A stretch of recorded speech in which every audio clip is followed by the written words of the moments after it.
안녕들 하십니까? 1월 14일 일요일 방송 시작하도록 하겠습니다. 오늘의 방송 제목은 나는 주식으로 250만 불을 벌었다.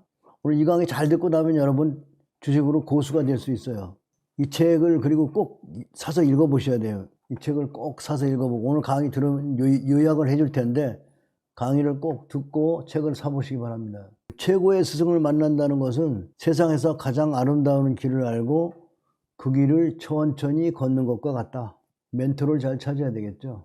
자, 오늘 그래서 멘토 두 분 모셔왔어요. 앙드레 코스트라니, 오른쪽 분은 존 보글입니다. 존 보글의 조언 10가지 읽고 가도록 할게요. 현명한 투자자를 위한 존 보글의 10가지 원칙. 주가는 결국 대제 가치를 따라간다. 단기에는 오르고 내리고 난리치지만 결국엔 가치에 부합해서 간다는 거죠. 두 번째, 시간은 투자의 친구이지만 충동은 적이다. 충동 뭐죠? 급등한다고 따라가는 것. 시간이 지나면 왔다 갔다 하더라도 가치에 비해서 우상향하니까 시간이 정말 중요하다는 거죠. 장기 투자가 정말 중요하다는 거죠.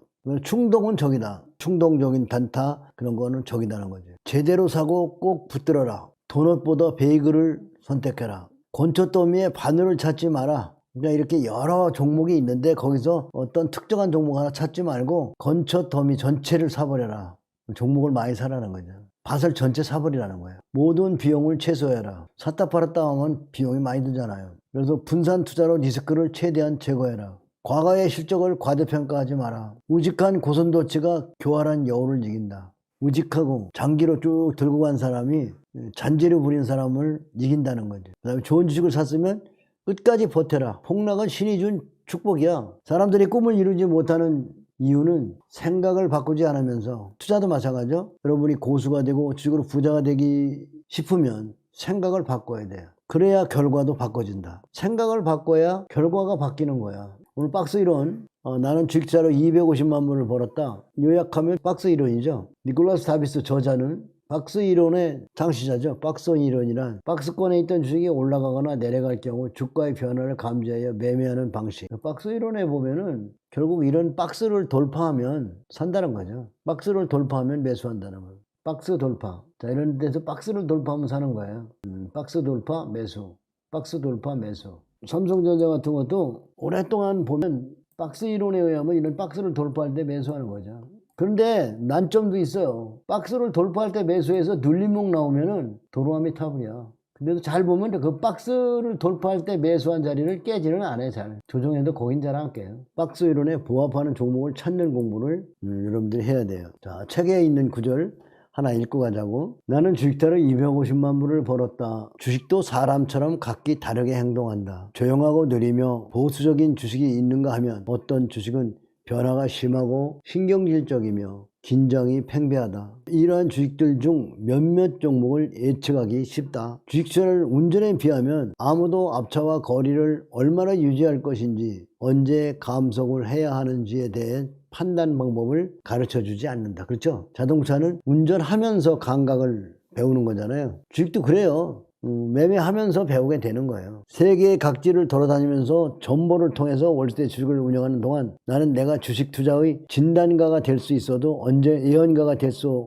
없다는 사실을 알게 되었다. 결국 이 사람은요, 오늘 주식을 보고 산 게 아니에요. 해외에 있었기 때문에 3일 정도 늦게 가격을 알았죠. 그리고 매매를 했다는 거죠. 그러니까 여러분이 너무 HTS를 바라보고 매매 안 해도 장이 다 끝난 종가, 장이 끝난 저녁에 주문을 내도 늦지 않다는 거죠. 이거 굉장히 중요한 거예요. 실시간 장을 쳐다보고 있으면 마음이 흔들려 있거든. 장을 쳐다보고 HTS 쳐다보고 있는 놈들은 돈 못 딸 거야. 여러분도 그런 거 많이 봤죠. 그래서 제일 중요한 거는 실시간 차트를, 시세를 보지 마라. HTS를 안 보는 게 되게 중요한 거예요. HTS를 보지 말고. 그래서 오후에는 차라리 낮에 그 왜곡됐던 가격이 다들 종가 무렵에는 제자리로 돌아오는 거니까 뭐 종가 배팅 안 해도 돼요. 장이 끝난 다음에 다음날 예약 주문 내는 게 좋아요. 거예요. 너무 따라갈 필요도 없고 분할 매수, 그 다음에 공부를 한참 해야 돼. 공부를. 매매를 하면 나는 내가 만든 매매 원칙을 고수하는 것이 얼마나 어려운지 이해했다. 매매 원칙을 만들었는데 그것을 지키기가 어렵다는 거죠. 나는 완전 초보처럼 행동했다. 내가 구축했던 주의 깊은 투자 원칙을 무너졌으며 모든 거래는 실패로 끝났다. 돈 좀 벌어가지고 이 사람이 이제 증권사로 나간 거예요. 증권사 객장에 가서 이제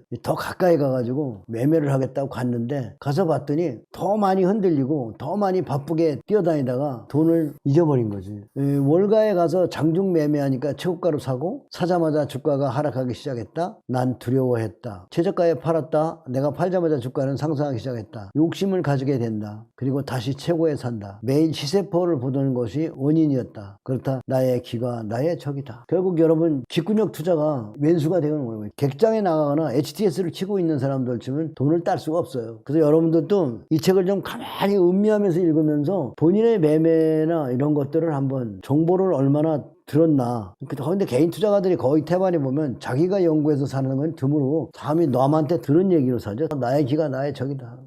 나는 그 이후로 주식을 매매할 때 주식 중개인에게 무슨 일이 있으니 간에 어떤 종류의 정보를 주거나 전화를 하지 말라고 했다. 내가 바라는 것은 오로지 하루하루 시세를 정보로 받는 것뿐이었다. 시간이 지날수록 정보 내용은 더욱 명확히 보였다. 나는 예전처럼 시세를 읽고 분석할 수 있게 되기 시작했다. 그와 동시에 나의 니끔은 되돌아오기 시작했다. 병약자가 나아가는 것처럼 나의 자신감은 점차 회복되었다. 마침내 나는 시장에 다시 다가설 수 있을 만큼 충분한 용기를 되찾게 되었다. 이런 과정 속에서 나는 한 가지 원칙을 세웠다. 다시는 중개인을 찾지 않을 것, 불변의 법칙으로 삼을 것이며. 그러니까 무슨 얘기냐면 실시간 시세를 보지 않겠다는 거예요. 실시간 시세를 보는 게 여러분 굉장히 흔들려. 실시간 시세 보면 막 흔들리잖아. 마음이 막 흔들리잖아요. 실시간 시세 보면. 실시간 시세가 아주 나쁜 거야. 이러한 과정 속에서 나는 한 가지 원칙을 세웠다. 나는 중개인 사무실을 찾지 않을 것을 불변의 원칙으로 규명해요. 중개인이 내게 전화하지 못하도록 오직 차트에 의해서만 주식세를 판단하기로 했다. 누군가 나의 주식에 대한 정보를 주는 것을 차단했다. 정보가 많다고 해서 수익을 낼 수 있는 게 아니다. 결국 가격은 뭐죠? 주가의 움직임은 시세가 말하는 거니까. 그게 시세의 비밀이에요. 시세의 비밀. 시세의 비밀이라는 게 뭐냐면 시세가 가르치는 얘기만 본다. 장기로 보면은 가치에 수렴하지만 단기로는 엄청난 괴리를 내면서 주가가 무아래로 움직인다고. 그냥 시세만 본 거예요. 근데 시세의 원리를 연구하다 보면 모든 답은 시세가 가르쳐줘요. 그런데 거기에서 헛소리를 빼야 돼. 그리고 나의 판단, 나의 예측 버려야 돼. 그러니까 실제로 많이 올라간 데서 이 사람은. 이게 권리락이 돼서 이렇게 된 건데요. 많이 올라간 데가 산다니까. 그러니까 우리나라로 보면 코스모 신소재 바닥을 사는 게 아니라 이렇게 돌파할 때 이런 박스를 돌파할 때 사고 이런 박스를 돌파할 때 사고 이런 박스를 돌파할 때 산다는 거예요. 나는 이제 돌파할 때 사는 게 아니라 누르면 사지. 돌파하고 누를 때. 주가가 보면 그냥 가는 게 아니라 들어 눌러 하잖아요. 이런 게 박스 이론이라는 거죠. 그 다음에 거래량 증가. 거래량 증가가 일어나고 나서 주가가 간다. 거래량 증가가 일어나고 며칠 조정해요. 이게 박스를 돌파해서 이날 샀지만 거래가 많아서 샀지만 결국 이렇게 조정 들어오잖아. 이건 다 손절 나온다고. 많이 올라간 주식을 산다. 이 지금 차트가 하는 얘기가 그거야. 매수가의 10%가 빠지면 손절한다. 근데 이 종목 하나 매매로 40만 달러를 벌었다는 거야. 이 밑에서 사는 게 아니라 밑을 돌파할 때 사죠. 월봉으로 보면 바닥을 돌파할 때 산다. 이게 박스 이론이라는 거야. 이 종목에서는 이제 86만 달러를 딴 종목인데 차트가 권리락 되면 이렇게 내려온단 말이야. 액면 분할하고 그러면 이게 액면 분할해서 이렇게 된 거거든. 이 차트가 참 어려워요. 이거 갖다 붙여줘야 되거든요. 위에다가. 수정 주가로 봐야 돼요. 거래가 많은 자리에서부터 관심을 가졌다는 거죠. A 지점이 여기잖아. 이 지점이죠. 여기서 보고 있다가 매수는 B 지점, 돌파하는 이 지점에서 샀다는 거죠. C에서 추가 매수. 그러니까 수익을 트레이딩 할 때는 수익이 나려면 모든 것을 돌파했을 때 사는 거예요. 이 박스 이론 공부를 열심히 하고요. 책을 열심히 읽다 보면은 상당히 많이 도움이 될 거예요. 주가가 모든 매물을 돌파했을 때는 매물을 돌파하니까 수십 년 올라가잖아. 매물을 돌파한 종목들을 연구하면서 좋은 종목들은 그냥 어디서 물리더라도 시간만 가지고 가면 다 벌어요. 그래서 시간이 문제지.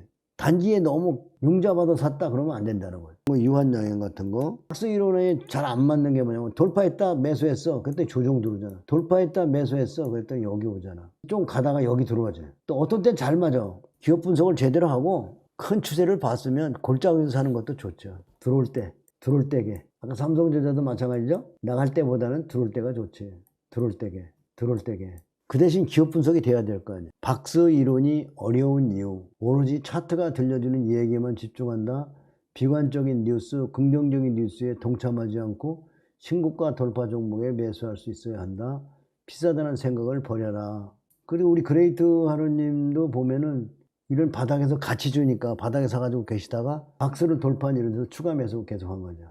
그래서 박스 이론은 추가 매수하는 거, 그걸 불타기라고 그래. 더 내가 산 것보다 올라갔을 때 매수하는 건 불타기라고 그래. 중요한 시세의 원리를 공부하는데 도움이 많이 되니까 이 책을 다음 주에 또 해드릴게요. 이 사람은 주식을 가치라는 표현을 잘 안 쓰고 오로지 시세라는 표현만 썼어. 시세가 모든 거다. 그게 그렇게 쉬운 게 아니야. 주가가 막 올라가고 내려오고 그러면 고통스럽다고. 주가와 인생살이가 비슷해. 니체의 말을 하나 듣고 가자고. 고통 없이 성장이 없다. 인생의 3고는 고독, 고생, 고통이다. 이 세 가지 모두 감내하기는 쉽지 않다. 하지만 그런 만큼 이보다 인생을 더 크게 발전시키는 것은 드물다. 주식에서도 마찬가지예요. 고독하지 않으면 몰입할 수 없으며 고생하지 않으면 대가가 될 수 없고 고수가 되고 깡통 나야 돼. 그러니까 처음에 많이 갖고 오지 말란 말이야. 이 말이 제일 중요한 거야. 고생 없으면 삶의 의미를 깨닫기 힘들기 때문이다. 난 진짜 고생 진짜 많이 했다. 그 대신 책을 많이 읽었지 내가. 나를 성공시켜줄 건 책밖에 없었으니까. 여기도 지금 가진 게 없으면은 책을 열심히 읽어야 돼. 열심히 책을 읽어야 여러분이 깨달음이 오고 삶이라는 게 돈이 많다고 행복한 거 아니야. 돈은 먹고 살 만큼만 있으면 돼. 삼성전자가 이번에 조정을 많이 받았네. 힘이 없어 힘이 없어. 그래도 시가총액 1위고 보유 관점입니다. 회원주들이 뭐 좀 잘 될 모양이야. 흥하해운으로 보니까 뭐 상황 나왔어. 이 바닥에서 우리가 좀 샀다고. 회사가 죽었다 살아날 때가 제일 맛있어. 예를 들어서 모비스 같은 거 그랬잖아. 죽었다 살아날 때. 죽었다 살아날 때가 제일 맛있는데 어려워 이 투자는. 1,500원이 40만 원까지 올라가요. 죽었다 살아나는 종목이야. 죽었다 살아나는. 그 다음에 LG화학 배터리도 힘을 못 써. LG화학은 여기서 일단은 기간 조정에 들어간 거야. LG화학은 여기서 시세가 끝났어. 이 하나의 시세가 나고 나면 다음번에 가려면 기간 조정이 필요하죠. 이제 이거 지금 뭐 가지고 있다면 조금 소량만 가지고 가야 되겠죠. 카카오는 무지하게 세네. 배터리 사지 말고 카카오 사라고 그랬잖아요. 37,000원대 내가 얘기했는데 10월 달에 지금 61,900원을 반 죽었기 때문에 큰 시세가 나는 거야. 장기 조정을 무시하고 장기로 들고 가야 되겠죠. OCI 홀딩스 장기 보유하셔야 되겠죠. 회사는 뭐 실적 그런 대로 괜찮더만. 애경케미칼. 애경케미칼도 단기에는 모르겠는데요. 장기로는 괜찮아 보여요. 시간이 문제지. 미국 주식은 엔비디아가 신고가를 났으니까 보유하고, 테슬라는 이상하게 전기차가 못 가고 말이야. 토요타가 전기차가 좀 많이 팔렸는가 봐. 이제 인지도가 떨어지고 제일 핫한 게 지금 우버 같아. 우버 새로운 시세가 나는 것 같아요. 우버가 이제 박스를 돌파했는데 아까 우리가 공부했던 것처럼 박스 돌파한 게 우버야. 이제 막 박스를 돌파했어. 그러니까 이제 관심권에 온 거야.